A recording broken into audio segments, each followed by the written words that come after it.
Now this will lead us to our next crusade, which is the Third Crusade.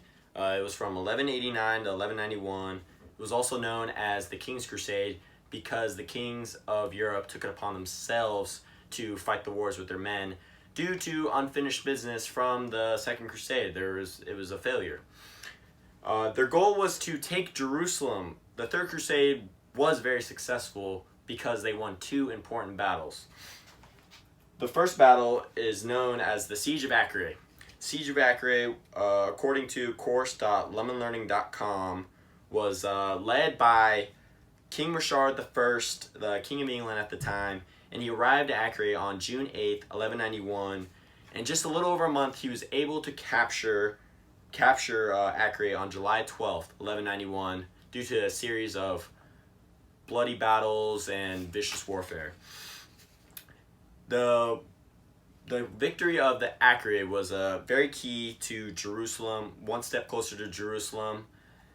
It boosted the men's morale. They were able to ride off that victory. And a few months later, on September 7th, 1191, Richard and his men went to Jaffa. They were met with an ambush by Saladin and his men 30 miles just off of Jaffa. However, Richard I and his men were able to meet with a strategic counterattack, and that deteriorated the Muslims' morale, and it really gave the Crusaders self-confidence to be able to fight in their next battle in Jerusalem. Jerusalem was a failure, though.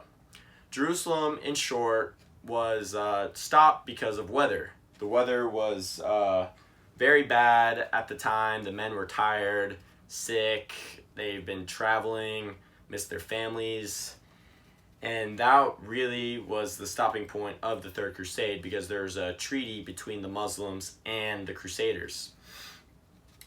The Third Crusade was very successful due to winning important battles, capturing key cities, and also coming with a negotiation with the Muslims. However, there was still unfinished business as the Fourth Crusade was formed in the coming years.